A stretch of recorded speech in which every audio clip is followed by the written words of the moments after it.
The mother of a 4-year-old girl who was tortured and killed is back on the witness stand today in Johnston County. Her former boyfriend is accused of torturing and killing the toddler. Viewer discretion is advised. The story you're about to hear is one of the most emotionally devastating I've ever come across. It's about a 4-year-old girl named Tegan Skiba, and it's a case that shook even the most experienced investigators and medical staff. This isn't just another tragic story. It's a reminder of what can happen when the warning signs are ignored. While researching this video, I had to stop several times. That's how disturbing this case is. But Tegan's story deserves to be told, not just for her, but for every child who still needs someone to step in. Later in this video, you'll see real moments from the courtroom. You'll hear the voices of those who were there, shaken, heartbroken, and changed forever by what they witnessed.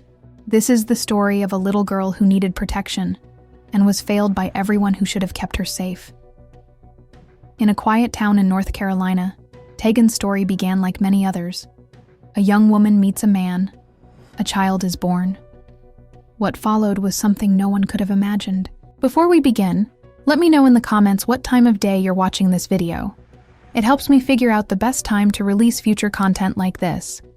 And if you haven't yet, please subscribe to the channel so more people can hear stories that matter. Tegan Alyssa Skiba was born on July 6, 2006, in Raleigh, North Carolina. Her mother, 26-year-old Helen Reyes, welcomed a healthy baby girl with deep brown eyes and dark hair. The family called her Teggy. From the start, she was surrounded by love. But her parents' relationship was rocky. Helen had met Jerry Skiba at an Applebee's the year before, and their romance moved fast. After Tegan was born, the relationship turned abusive. Helen left Jerry, who later had run-ins with the law, including a drug trafficking charge. Despite Jerry's absence, his parents, Gerald and Sarah Skiba, stepped in. They became devoted grandparents, building a deep bond with their granddaughter. They helped care for her and filled her world with love. Tegan was a bright, kind-hearted child. She loved princesses, the color purple, and spending time outside catching butterflies in her grandmother's garden. Her grandfather once said, "We just felt good being around her." At night, Tegan made sure all her stuffed animals were tucked in before she went to bed. She loved making beaded necklaces and always wanted those around her to feel loved, just like she did. If her grandparents had their way, they would have raised her themselves. But Helen had other plans. After leaving Jerry, Helen stayed single for a while, until 2010, when she met 21-year-old Jonathan Douglas Richardson. Like her ex, Jonathan had a troubled past, multiple arrests for assault, damaging property, and driving under the influence. Family members described him as aggressive, quick to anger, and often verbally abusive. Around him, Helen became more withdrawn and hesitant. Still, she gave him full access to her daughter, a decision that would later prove devastating. Not long after, Helen cut ties with the Skiba family. She stopped answering their calls and messages, leaving behind the people who had helped raise Tegan. Heartbroken, the Skibas explored legal options for custody, but North Carolina law made it difficult. Helen even had a falling out with her own parents. By June 2010, after a serious argument with her mother, she decided to move in with Jonathan, taking Tegan with her.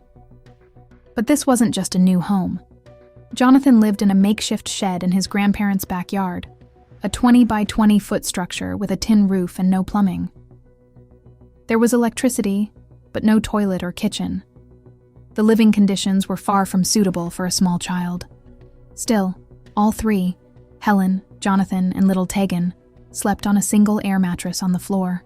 At first, neighbors sometimes saw Tegan playing outside. Helen described Jonathan as a father figure and said he cared for her daughter, even though he was strict at times. Tegan even said she liked him and wanted to call him Daddy. But this version of events was far from the truth. Behind closed doors, Jonathan's temper was explosive. Even his own grandmother admitted she was afraid of him. And sadly, Tegan was not spared from his violent outbursts. Helen later claimed she tried to set boundaries, but her actions didn't reflect that. Jonathan once placed a cigarette in Tegan's mouth and posed her with a beer can, then took a photo. Helen scolded him, but he continued behaving this way. Even worse, it was later reported that Tegan was made to consume alcohol at just 3 years old. Without a working toilet, Tegan would sometimes have accidents, and she was often left in the same clothes, without being cleaned or changed. Instead of helping her, Jonathan punished her for these situations. Soon, injuries began to appear. Helen once returned from a store trip to find Tegan with a cut on her head. Jonathan said she'd fallen off her bike. After a beach trip, Tegan had a black eye, which he blamed on a wave. One of the most heartbreaking moments Helen would later describe was the day she came home to find Tegan covered in welts. "I picked her up, hugged her, and told her I loved her," Helen recalled. Jonathan told her he had whipped the little girl because she had gotten sick on his chair. He used an electrical cord. Helen claimed she disapproved of the violence, that she argued with him each time it happened. But despite her words, she continued to leave Tegan alone with him, over and over again. If this story is affecting you the way it affected me, please share it. Someone in your life may need this reminder that speaking up for a child, even when it feels uncomfortable, could make all the difference. A simple repost might truly save a life. In early July 2010, Helen had to leave for a 10-day training with the U.S. Army Reserve in New Mexico. She needed someone to watch over Tegan. She had options: her own parents or the Skiba grandparents who adored the little girl. But she chose Jonathan. Despite the warning signs, despite everything she'd seen, she trusted him. When he offered to take care of Tegan, she didn't hesitate. On July 5th, just one day before Tegan's 4th birthday, Jonathan drove Helen to her training site. Tegan was in the car. She said goodbye to her mom, having no idea it would be the last time she saw her alive. On the way back, Jonathan stopped at a hardware store and bought a padlock and latch, later found installed on the shed door. It was clear what he intended: to keep the child locked in and everyone else out. What happened next is almost too much to comprehend. From the moment Helen left, the violence began. That very first day, Jonathan enforced harsh rules. Since the shed had no bathroom, Tegan, a child who had just turned 4, occasionally had accidents. Instead of showing compassion, he flew into a rage. He tied her hands to a beam in the shed and struck her repeatedly with an electrical cord. Her delicate skin broke under the lashes, leaving deep, bleeding welts. Blood soaked into the mattress where she slept. He forced her to repeat again and again, "When I need to use the bathroom, I promise to tell someone." That night, as she lay exhausted and hurting, Jonathan sent Helen a photo of the sleeping girl, clutching a blood-stained t-shirt. The caption read, "Everything's fine." Helen never asked for details. The next day, the punishments worsened. He forbid her from using the toilet inside the main house, and when she wet the mattress again, something common for young children, he responded with cruelty that defies reason. He took pliers, clamped them around her tiny fingers, and ripped at her nails until they tore off. Tegan's screams echoed in that shed, but no one came. By the end of the day, several of her fingernails were gone. Her fingers were red, raw, and bleeding. A later investigation would reveal biological evidence on her clothing, evidence that confirmed she was also being abused in the most horrific way. On July 8th, the temperature inside the tin-roofed shed soared to 108 degrees. Tegan begged for water.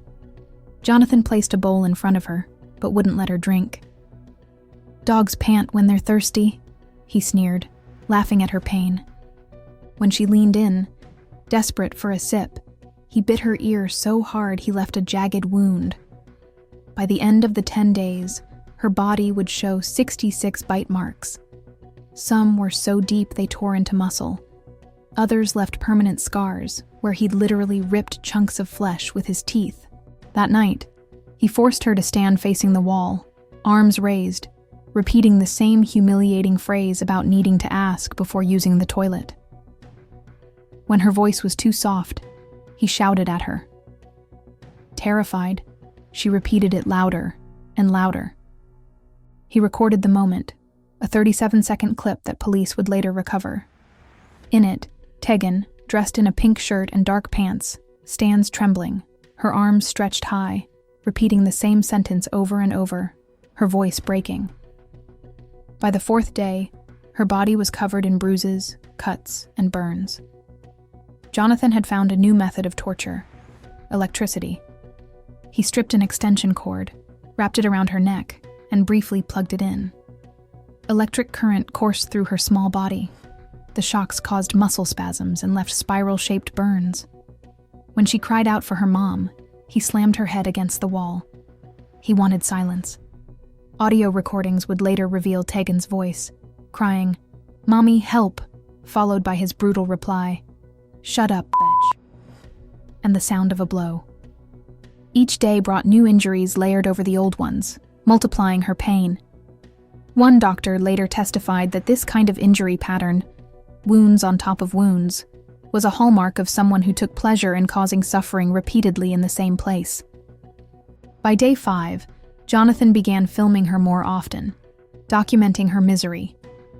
In one video, taken on July 10th, she stands with her hands tied above her head, barely touching the ground, whispering for forgiveness. He yells at her to speak louder. While this went on, Jonathan was messaging women online, flirting, arranging dates, as if the girl locked in his shed didn't exist. By day 6, Tegan was no longer fully conscious. Jonathan invented a game, tying her hands to a ceiling beam and swinging her like a pendulum, trying to hit her mid-air with a rod. Neighbors would later admit they heard strange sounds coming from the shed. No one intervened.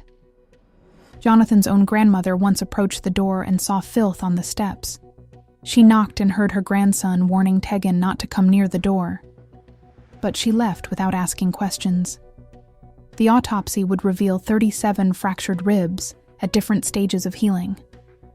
Proof that this wasn't one outburst, but continuous, prolonged abuse. The blows were forceful enough to break bones, and the smell of urine and rot had soaked into everything inside that shed. By the 8th day, Tegan had lost more than 70% of her blood. Her body was shutting down. And still, Jonathan didn't stop. He used sharp objects, sticks, metal tools, wires, leaving cuts and embedded fragments in her skin. The sexual abuse escalated. Medical experts later confirmed severe internal trauma, as well as DNA evidence confirming what no one wanted to believe. By day 9, she was fading, silent, motionless, barely alive. Then, on July 16th, the unimaginable happened. Tegan had an accident on the air mattress. Enraged, Jonathan grabbed the electrical cord and beat her, striking her head so hard that she lost consciousness. The blow split her skull. Brain matter began leaking from her ears. Instead of calling for help, he waited over 3 hours. When he finally drove her to Johnston Medical Center, he lied, said she'd fallen while jumping on a bed, that he gave her an ice pack and only brought her in when her condition worsened. But the doctors knew instantly. Her body told the truth. She had over 140 visible injuries, bruises, burns, bite marks, broken bones, and worse. Not a single part of her was left untouched. One nurse, Mary Butler, became so overwhelmed with rage that she lunged at Jonathan when he tried to slip away. I just couldn't take anymore, and so I looked at him. And I said, "Oh my God!" I took off after him, and I chased him down. You chased him down? I was running for everything I was worth. Caught him from behind. I caught him by the throat, and I slung him around, and I started pushing him for everything I was worth. I was trying to get him back to the ER. She grabbed him by the throat and dragged him back inside. Because of her, police were able to arrest him on the spot. I didn't want to do what needs to be done right here, right now. Despite the medical team's best efforts, Tegan's condition was beyond saving. She was transferred to a trauma center in Chapel Hill and placed on life support.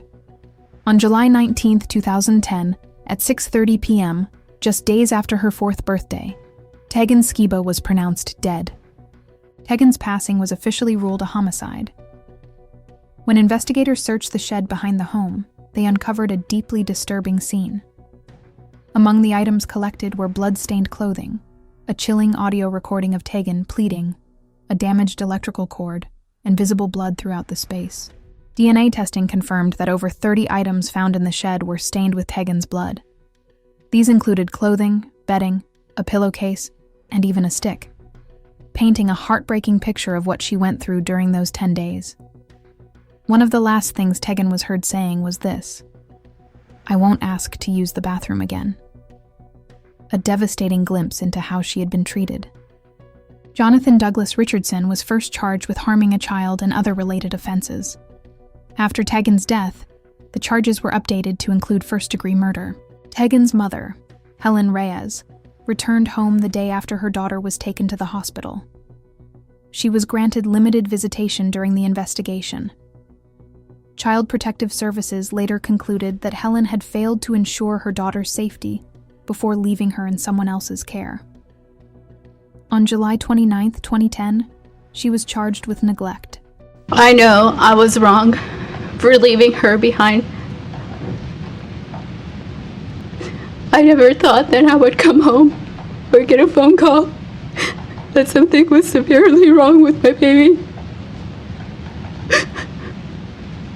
I live with this every day of my life. I miss her every single day. What alarmed investigators even more was Jonathan's behavior. From the moment he arrived at the hospital, he remained strangely calm. When informed that Tegan had passed, he reportedly let out a small sigh, showing little reaction. During questioning, he claimed she had slipped and hit her head while he briefly stepped away. But forensic experts later confirmed that her injuries weren't consistent with an accident. They were extensive, and clearly the result of ongoing harm. The facts simply didn't match his story. I wanted to have a kid with you when you got home because I love being around her so much. I love her to death, Helen, I do. And I would never do anything to intentionally hurt her. While in custody, Jonathan's behavior grew increasingly concerning. He acted aggressively toward others, made disturbing remarks, and attempted to create improvised weapons. If you've made it this far, I'd like to ask just one small favor. Hit the subscribe button and turn on notifications.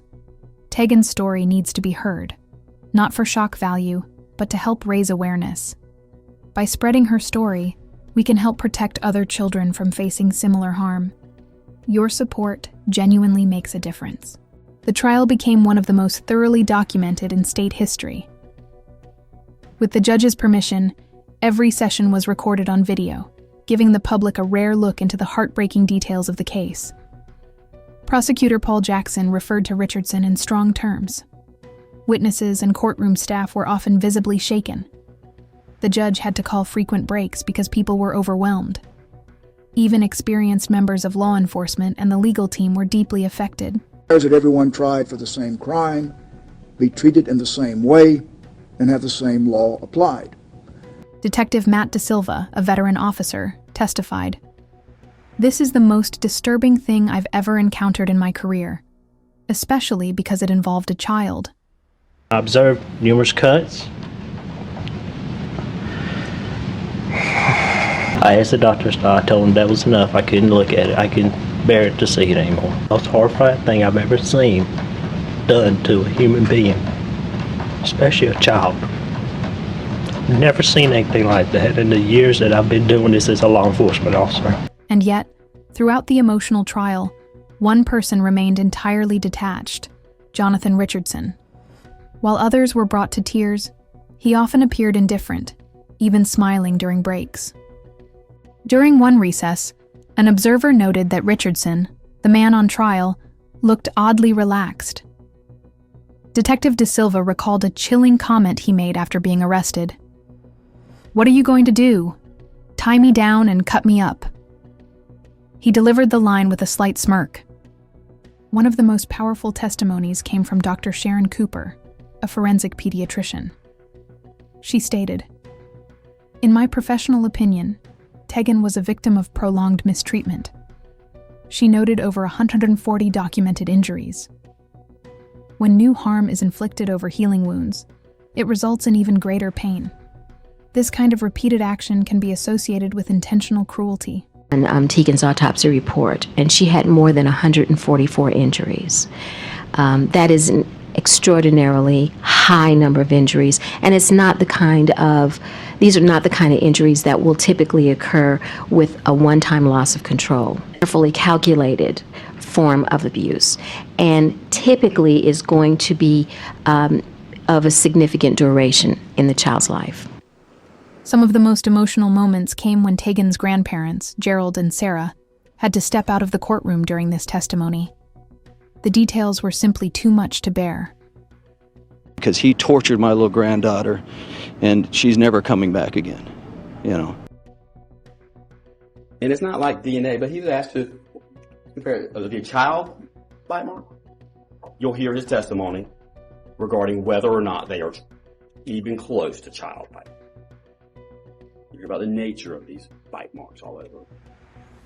But they take the Johnson County Sheriff's Office, they take the defendant and they take him to his office available. This office available. And he makes an impression of his teeth. Perfect, exact replica of his teeth. And it's not like DNA or a fingerprint or anything like that. All what we're asking is, could he have made the bite mark? And how do his teeth marks compare to the impressions and the bite marks on her body? And you'll actually see how the defendant has unique characteristics here. They go in. These two teeth here, whatever you call them, they go in. He's got one tooth up here that's longer, and the other one juts out a little bit further. There's a certain diameter. And you'll see how the defendant's unique dental characteristics match at every point the bite mark.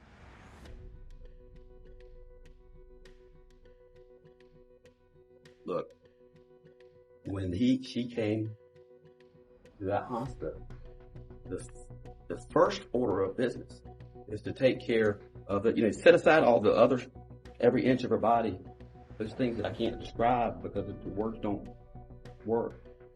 They had to take care of what was a traumatic head injury, brain injury. That is what was shutting her body down. That's why she was essentially brain dead when he brought her in. And that's the immediate, so the nurses, the personnel, they have to forget about all this other stuff and let's deal with her head. And you're going to hear the doctors testify that this is called abusive head trauma, it's called impact trauma. Some people call it shaken baby. Now, there are bruises right on their head, but it's not like something crushed her skull and went in and damaged the brain. This is an injury, this abusive head trauma. It's an injury that occurs when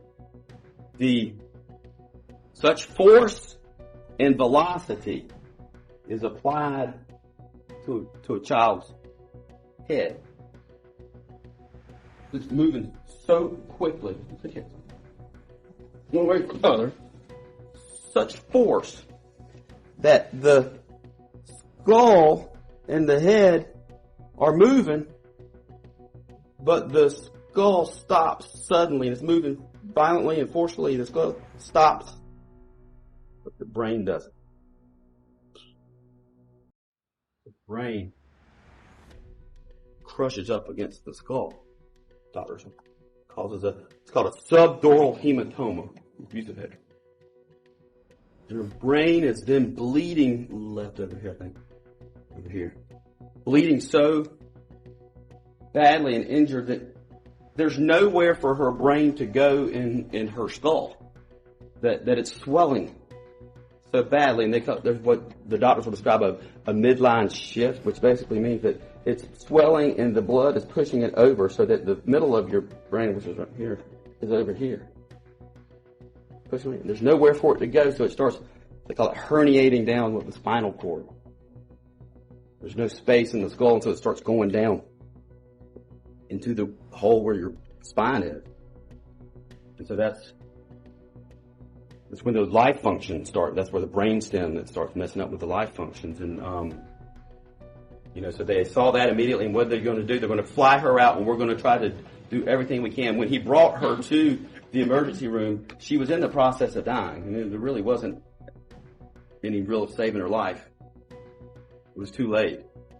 But that doesn't mean, and you'll hear how the medical personnel, they did not give up, and they tried, and they did everything in their power to save her life.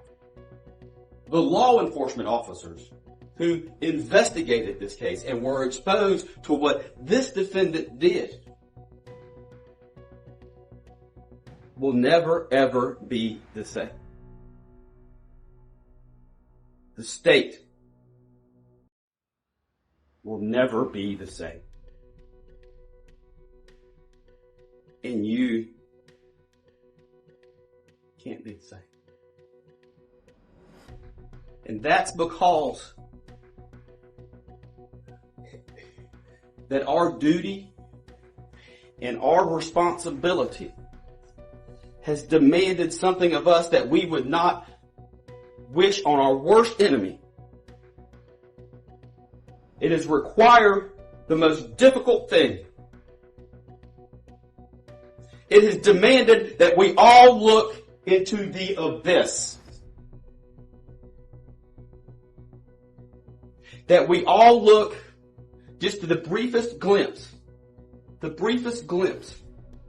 into that abyss, into that dark, dark place that in our hearts we don't want to exist. That we wish didn't exist. That dark place that exists here. That would allow an entity to do what this defendant did to another human being.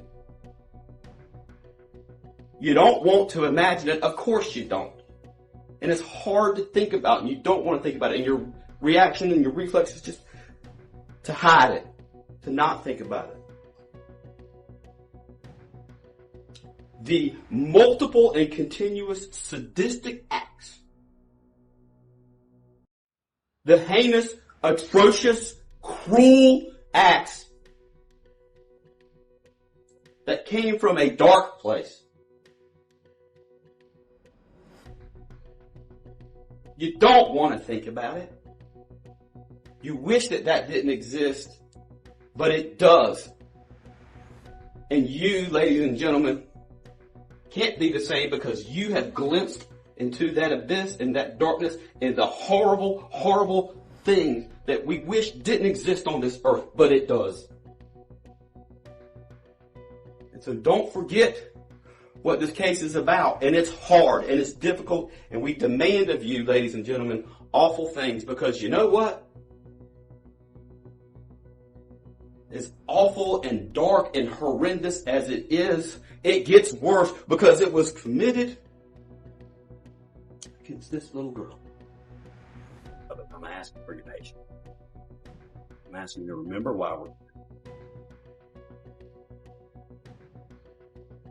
You're going to see this evidence of the aftermath of those 10 days. What he did to her during the consequences of what he did. Her body is a crime scene. It's a crime scene there. Shit. You get a taste of the aftermath of these 10 days. 10 days in which he inflicted upon this child grievous pain and suffering through repeated deliberate acts of sadistic abuse. Not only for discipline, but for sadistic pleasure. You'll only get the aftermath, the consequences, the crime scene from her body, and the shed. You only see the aftermath of those 10 days. Torment, torture, terror inflicted upon this child was the blood, right? Remember, how many times did you hear 𝐃𝐨𝐬𝐫𝐞 test? Right? 𝐃𝐨𝐬𝐫𝐞 presumptive test. Y'all remember. Over and over and over again. Well, you didn't do a confirmatory test, did you? Really? Don't you know that if there was Jerusalem artichokes or there was something in there that could give this positive indication on the 𝐃𝐨𝐬𝐫𝐞, which you heard was almost impossible to do, had to be absolutely fresh, don't you know that they would have had an expert up here testifying? And do we really doubt or question that those brown spots that gave the positive indications for blood are anything other than blood? When you saw her injuries, when you saw where the injuries were all over her body and bleeding multiple stages, when you heard the doctor testify about the extreme blood loss, really? Maybe they tried to cross-examine Dr. Barbaro, you never get his name right. Yeah, the bite mark. No, it's not DNA. No, it's not. You don't get statistical analysis like DNA. But each and every one of you saw how the unique characteristics of his teeth matched at every point over and over and over again. And don't you know that if it didn't, if there was some question about that, they'd have their own expert up there. Don't you know? So there's no real doubt about the heinous and atrocious injuries that he inflicted upon Tegan. About this and has thought about this day and realizes maybe 30, 40 years down the road, no one's there for him. And everyone he's surrounded with, everyone that surrounds him wants to do him harm. Everyone he's surrounded with is part of the darkness. That, ladies and gentlemen, is punishment.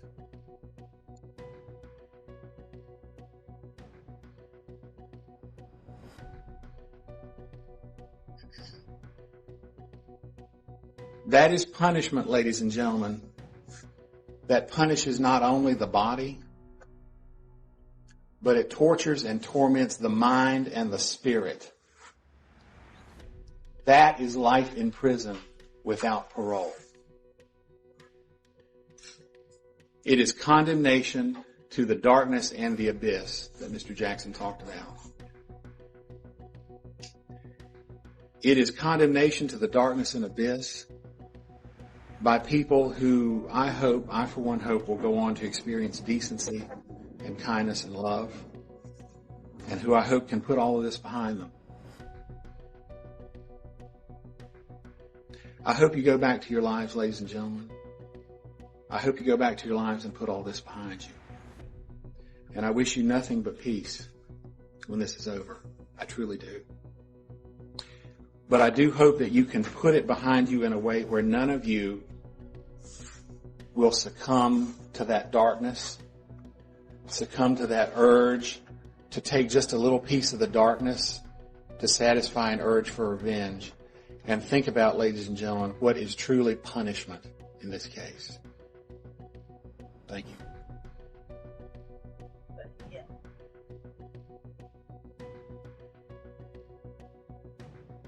Her tormentor, her terrorizer, and her torturer is all she had those last days of her life. And even those items that can bring so much comfort and soothing to a little child. If you remember her Aunt Myra telling you about her blanket, that her Aunt Myra remembered how Tegan would come and curl up in the bed beside her Aunt Myra with her blanket. A blanket that can be a source of comfort and a source of security and a source of warmth. The defendant took that away from her. And he turned it in to what once was a beautiful, soft, warm, comforting blanket. And it turned into another piece of cloth in that shed to soak up the blood of Tegan Skiba. Just like everything else that you saw in that shed.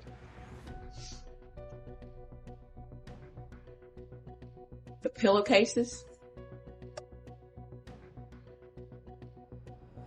the sleeping bags, even her little clothes just became items to soak up all of this blood after he continued to torture her. And now he tries to say he's got to spend some, well, couldn't do that because of all the stuff Helen did before him. But you know what the truth is? The truth is he bought the lock on the way back and dropped it off Helen. That's a lot to keep her in. He bought the lock. He knew what he was going to do. He had no intention. And once he started what he was doing, no, he couldn't let anybody see. No, he could not let even Helen preach see. Get away from the GD door, Tegan! Get away from the GD door!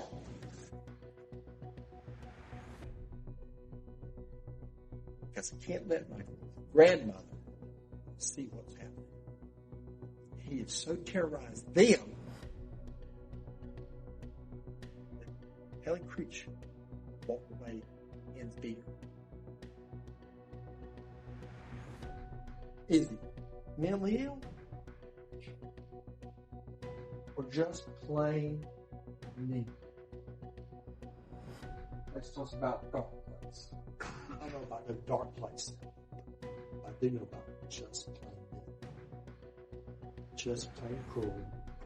And just plain sadistic. And I don't care under what circumstances you're going to be able to get anyone, much less a 4-year-old, without being somehow kind of restrained and bound, to stand there while you come up underneath them like that.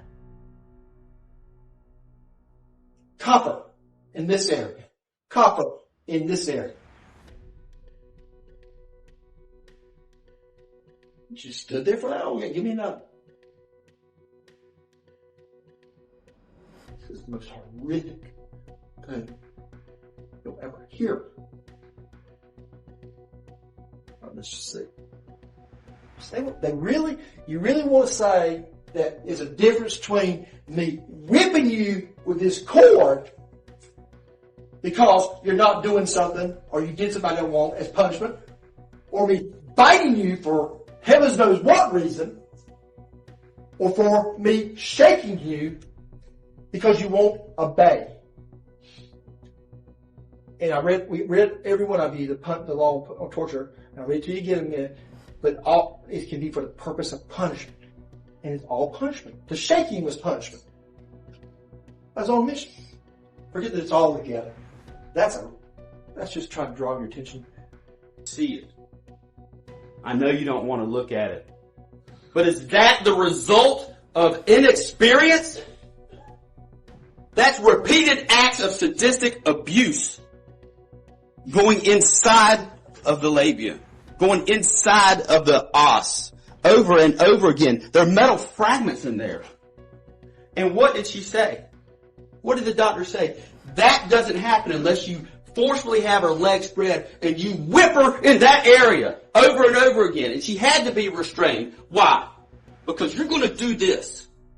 Because a child's not going to stand for that. You can't. As a human body, the pain is unimaginable. But it's not just once. It's over and over again and at multiple stages of healing. But you know what? The penetration doesn't stop there. The sadistic abuse doesn't stop there. He didn't know what he was doing was wrong. Are you kidding me? Are you kidding me? She did consent to him looking after the child. And I have to apologize to this Helen Creech. When I spoke earlier, I was talking about Helen Reyes when I said Helen Creech. I think I upset her. But what they're doing when they're talking about Helen Reyes is exactly what I explained earlier, is that they're hoping to deflect that this natural hatred that you're going to have for a mother who would leave her child with this defendant after she had seen what he did, seen him whip her in the beer. Yes, you should be angry and upset, but what is not natural, or what is not, and that's human nature, what you got to guard against, is saying that that somehow mitigates or explains or becomes permission for this defendant to do what he did to this child, to Tegan Skiba, for 10 days. Is that permission to bite her nipple off? Is it permission to whip her over and over again? Is it permission to violate her vagina and her hymen and her rectum? To the extent that you hate Helen Reyes, and you should. Hers is another thing. And we're not contending. The state is not contending that you should feel sympathy for her or that you believe everything that she says. But there's one thing that you know. There's one thing that you know. She wasn't here. She wasn't here. She should have been, but she wasn't. She didn't do these things. He did. He did. Don't forget that. Have a duty. She's not here, but we are here for her. Born on July 6th of 2006, and she died on July 19th of 2010. She didn't make it 13 days as a 4-year-old, and that's why we're here. Her life as a 4-year-old. You don't want to remember. You're not going to want to remember it. I get that.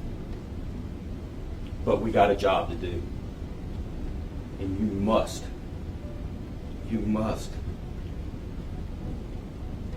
set aside that human instinct. You know, Mr. Quinkhamson talks about don't want you to make decisions based upon emotions, based upon sympathy. And I'm not asking you to do that. Because really your human nature, your instinct is to say, I don't want to live in a world where this can happen. I don't want to live in a world where that happens. And I'm sorry, you have to look at it. As much as you don't want to. And that's your instinct to say, please let there be some other explanation other than the darkness that is inside of him, the sadistic thing that he needed to satisfy. I don't want you to remember this forever, but you got a job to do, and we got a job to do. To the first aid, to the rendering of first aid. Everything that happened up to that point, ladies and gentlemen, was awful. I don't quibble with you about that. It was horrible. But at the point where he stopped and began rendering first aid, went out at 2 a.m. and bought the supplies and began to render first aid, there is a break in the chain of events. That is the break in the chain of events that the law for felony murder speaks about, ladies and gentlemen. And at that point, after that happened, there was some other snap, some other angry moment when Mr. Richardson calls the blow to her head. When he calls the blow to her head. But it was after that break in the chain of events, ladies and gentlemen. And at that point, that snapping is not first-degree murder. Something else, lesser, maybe, but it's not first-degree murder by torture, and it's not first-degree murder under the felony murder rule under any of those felonies that he's been charged with. Ladies and gentlemen, you are here for a reason. You are here for a reason. As Mr. Jackson said, you are here for a reason. It's because We have juries so people can sit down and use their everyday common sense and their rational minds to sift through the evidence and to sift through emotion. And I don't blame any of you for being angry about this. I don't blame any of you for being enraged about this. There's no way anybody in their right mind could look at what all of us have seen and not be enraged about it. But ladies and gentlemen, your job is to take a step back. Take a step back from that emotion and that rage and look at the evidence and apply it to the law as it will be given to you.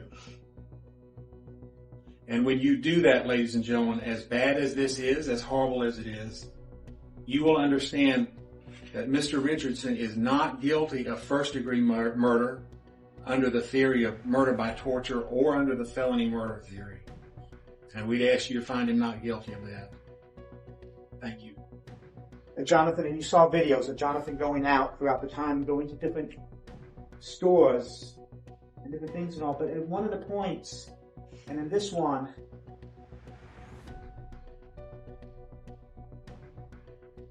on July, I believe it's here, in the early mornings of, I think it's July 15th,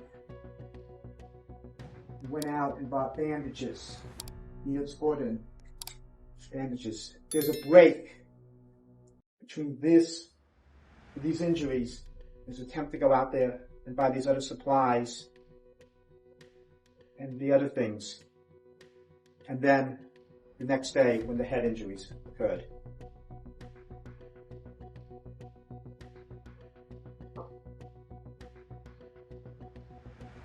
What the doctors talked about is consistent with this being a case with the head injury of what Jonathan told Dr. Schwartz-Watts. They described this, and I think it was Dr. Kosas 4 weeks ago who probably described it most clearly. She did not have a skull fracture. Terrible wounds to the head, but not a skull fracture. It was not consistent to what you might have found if she'd been hit with a baseball bat, a hammer, a stick, or some other object. It was consistent with being shaken with incredible force and hitting a flat surface, like a wall or a door.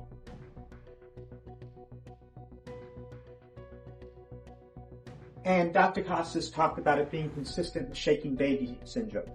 And what he said about that is and talked about reviewing the literature about that. And when that happens is when a parent or a caregiver talks about getting in an extreme rage and shaking a child so hard that it causes these horrible, terrible, often fatal injuries. And that, sadly and tragically, is what happened in this case.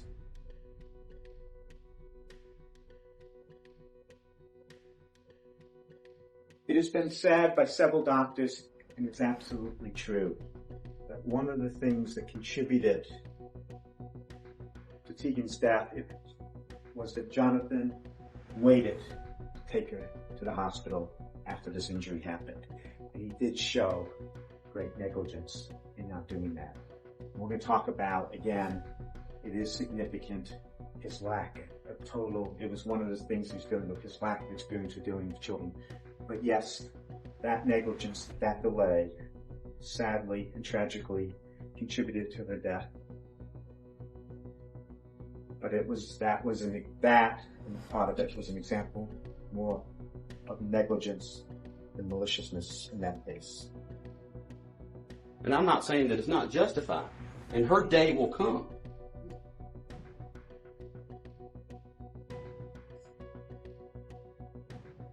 But he committed these acts. She was in New Mexico. Did she choose a man over her child? Yes. Should she have left him with him? No. Should she be responsible for that? Yes. But when you start letting that hatred for her start interfering with your analysis of what this defendant did, that's wrong. To resist. think about,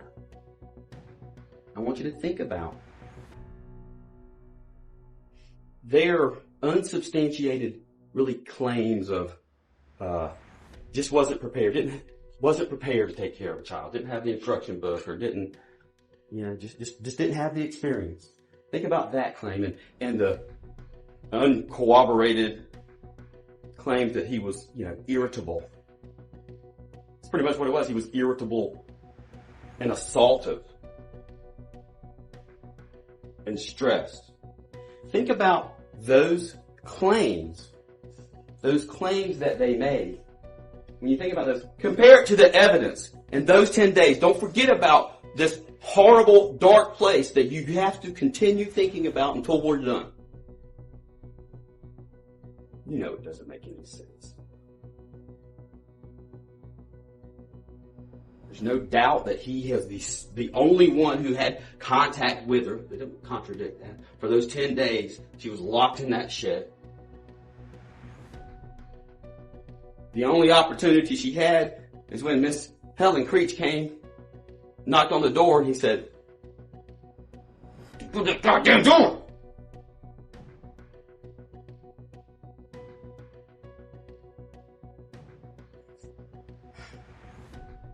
Sex. When Dr. McNeil Trice got up, you remember Dr.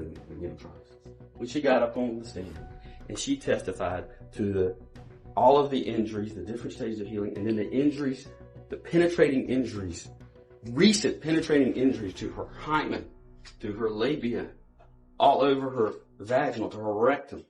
They didn't talk about that or touch that, did they? They didn't even cross-examine her about her testimony. What they did was try to, I guess, talk about the defendant in claiming that, child abuse is a cycle. Don't you remember that cross-examination? It wasn't about any of the facts, because the facts are uncontroverted as far as what this defendant did to the child, to T. Right? They tried to talk about, child abuse can cause this, or this, or that. It's like, nah. It's very individualized. Y'all remember that, right? And while we're there, I just want to talk about one thing. I want you to know that sex offense with a child, and I'm going to talk to you later. I'm going to talk to you later too. But the sex offense with a child, it does not require any proof of sexual intent. Okay? That's not one of the things that we have to prove. I'm not saying it doesn't exist, but it's just not one of the things that we have to prove. Sadistic, we don't have to prove that. Sadistic intent, though it was there, we don't have to prove sexual intent. I'll talk about this later, but we don't have to prove, but penetration does not require that the vagina be entered or that the hymen be ruptured. The injuring of the vulva or labia is sufficient. Do you remember talking about those things? Sorry, it makes people feel uncomfortable sometimes, but we were talking about those things. Just remember that. We'll talk about it later. I just want to make sure that is not an issue. So, uncontroverted evidence. July 12th and the 14th, McDonald's, Old Chandler's Road, that's where it happened. GameStop. He's going to GameStop buying games. And she's confined in this shed with no one, and she's not able to cry out, right? Because Helen 𝐬𝐲 was there. The only time she heard the whimper when she came up and she banged on the door, on the wall. Get away from that goddamn door! That was her world. And that's all she knew. And so she couldn't cry out. So she had to be muzzled somehow.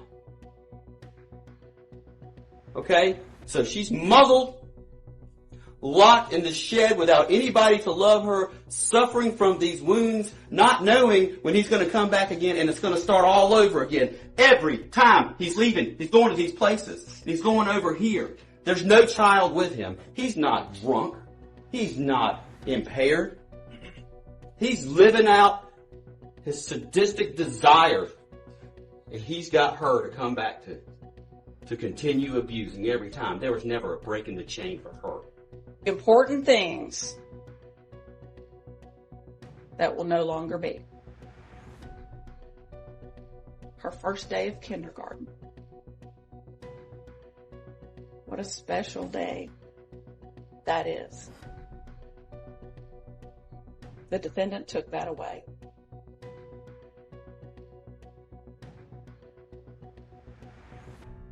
A first school play. How much joy that brings. Watching your child or your grandchild up there.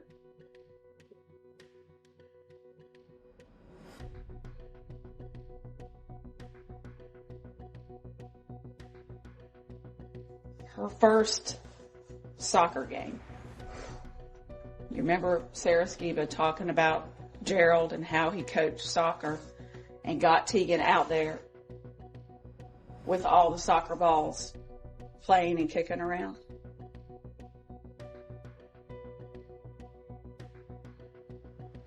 The defendant took that away. Because your head's gonna keep on moving. That's why they lock their heads in there. And so that head doesn't hit anything. They killed almost instantly. Tremendous amount of force. Stop. Stop. Quit picking at your stabs. Stop. Stop. That's not the force that we're talking about. That hitting the head on the door isn't going to cause any damage at all.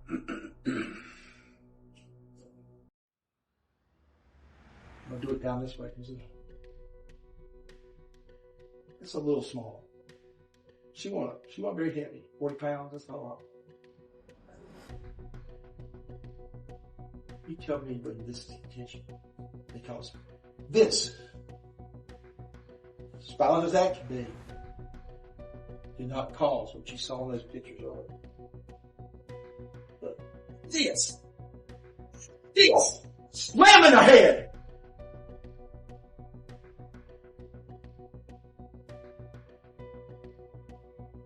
He didn't shake her. He slammed her head into whatever he did. It may have been the door. It may have been the bed. It didn't have to be hit a hard object. It just had to be fast and stop.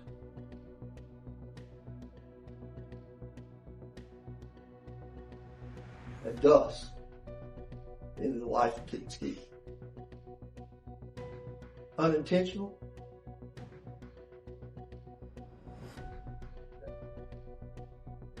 Oh my God. After reviewing the evidence and hearing all witness testimony, the jury deliberated for just 90 minutes. The defendant has entered a plea of not guilty. The fact that the defendant has been charged is no evidence of guilt. Under our system of justice, when a defendant pleads not guilty, the defendant is not required to prove his innocence. The defendant is presumed to be innocent. The state must prove to you that the defendant is guilty beyond a reasonable doubt. A reasonable doubt is a doubt based on reason and common sense, arising out of some or all of the evidence that has been presented, or the lack or insufficiency of the evidence as the case may be.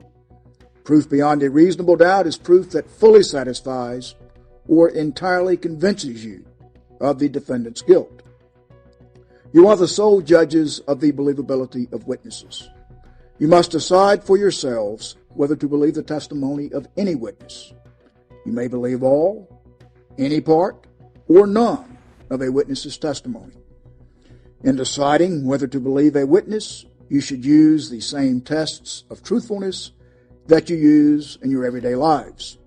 Among other things, these tests may include the opportunity of the witness to see, hear, know, or remember the facts or occurrences about which the witness testified, the manner and appearance of the witness, any interest, bias, prejudice, or partiality the witness may have, the apparent understanding and fairness of the witness, whether the testimony is reasonable, and whether the testimony is consistent with other believable evidence in the case.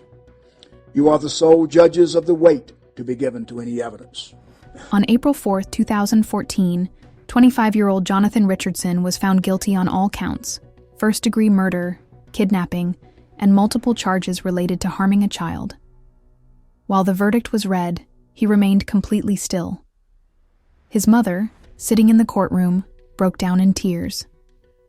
The judge sentenced him to death, the mandatory punishment for premeditated murder in North Carolina. Nearly 9 years later, on March 6, 2019, Helen Reyes was found guilty of child neglect. She was sentenced to at least 18 months in prison. Johnston County Sheriff Steve Bizzle later said, "She failed her child. She had seen what was happening and still left her behind. In that moment, she chose to walk away, and that has consequences."